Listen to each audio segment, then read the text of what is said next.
jërë ngeen jëf amati mbégteeg bànneex topp ngeen ñuy topp saa su ne si sunu seen bi des koy dikk ak yéen li nga xamante ne si ne jamono ji rek daan na nekk actualité si Sénégal moo doon Jakarta man yi nekk cag-cagi jamono ji rek di amali yëngu-yëngul moo xam sa Mbàkke la wata lak sa Kaolack ndax ñeen li nga xamante ne si ne état bu Sénégal daan nay wax na rek wépp boromu cag-cag wara boromu dëru rek da ngay daal di am kayit am permis am naag correct loola nag ñii di cag-cagi am leen lu xamante ne si rek métti na leen sa ba tax rek ñuy génn di ñaxtu loole ndax jàpp na ne rek lan leen say laal rek dafa seer lool daati wuñ ko am ba tax rek ñenn ñi si yenn gox-goxaan rek di fa amal ay manifestation di métti lu li nga xamante ne si rek moom lañ leen di laaj sa yooyu la këyit rek ñu bëgg am naam ginnaaw ba état bi waxee na rek loole lépp gratuit lay doon amul leen lu leen say laaj waaye doo nemmiku na rek loolu amul benn yoon tax ñu say ñaxtoo ko grève ñooñu cag-cag leneen les gën a fasiti ñeel kooke di Mame Matar Gueye boromu Jamra ginnaaw rek weeru décembre bi ñu génn ay jigéen yu génnoon rek wax na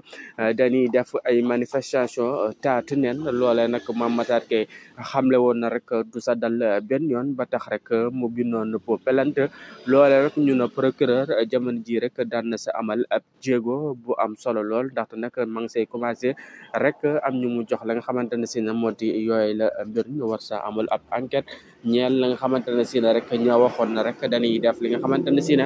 moo di boobale manifestation boo xamante ne si na taatu na rek las koy amale loole nekk kookee di Mame Matar Gueye xamle woon na du si dal ba tax rek mu noonu plante waaye nag ñu ne jamono ji rek procureur daan na say dugal rek li nga xamante ne si na moo di loxoom ñuy laajte rek ana ñen ñoo jëkk a décréter li nga xamante ne si na rek moo di yooyu la manifestation gën a jëkk a wax rek li nga xamante ne si na dañuy def la nga xam ne moo di yooyu la manifestation mu doon ay jigéen ñoo xam ne manifestation ba nu bëggoon moo ne rek ay taatina rek lan sa bëggoon a def te loolu ku ne xam ne rek Sénégal gi duñ ko fi nangu benn yoon ba tax Mame Matar Gueye Jamra génnoon di sa addu ak di sa xamle ak di sa avertir ba tax rek mbir ma nar a mujj rek fa nga xamante ne si rek moo di sa yoon ñeel ki nga xamante ne si na moo di Mame Matar Gueye borom Jamra xaar sa tànk tëboyam rek xamle na loolee du fi amee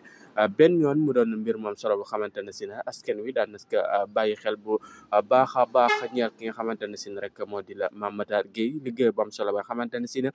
daati nak say def ñeel ak équipe waa Jamra ñëpp das koy jeexale ak président de la république di Bassirou Diomaye Diakhar Faye ak Elimani jawriñ ja Ousmane Sonko ñoom nag seen i yitteeg seen i pexe rek naka la ñuy def rek ba dund gi wàññeeku waaye nag ba tax defoon nañ ci 53 milliards waaye nag ba fi ñu toll nii rek dund gi wàññeekul ndax luñ sa def rek ñii di commerçant yi grossistes yi rek tëgg wëndeelu ba xool rek naka la ñuy def ba am rek li nga xamante ne si la moo di ab bénéfice bu bëri loole nag économie yi nag di xool naka la ñuy def rek ba saafara la nga xamante ne si rek moo di les jafe-jafe yi nga xamante ne si rek ñi ngi koy daal di dund ñeel si dund gi ginnaaw rek président la république Bassirou Diomaye Diakhar Faye Elimani joni ñoom jamono ji rek seen i yitte ak seen i pexe lépp rek moo naka la ñuy def rek ba saafara mbir moomee ginnaaw ak xaalis bu takk ba nga xamante ne si na daat na si ko doon def waaye nag ñeel commerçant yi ak ñi nga xamante ne si moo di grossistes yi rek ñoom it di def seen i pexe ka tëgg woon ne rek ba rek fexe am li nga xamante ne si rek moo di la bénéfice bu doy loola nag économie yi dañoo taxaw seetlu si rek xool rek naka la ñuy def rek ba am li nga xamante ne si rek moo di saafara mbir moomee ñeel li nga xamante ne si moo di dund bi nga xamante ne si ne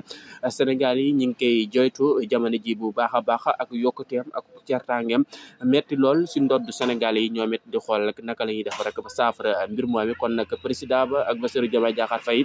ak Elimani jawriñ ji war nañoo taxaw seetlu xool it naka la ñuy def ba saafara li nga xamante ne si ne moo di dund Sénégal yi gën a yomb gën a yaxanal gën a woyof lool si ndodd Sénégalais yi nekk mbir moom solo bu xamante ne si ne askan wi ñu ngi koy daal di bàyyi xel bu baax a baax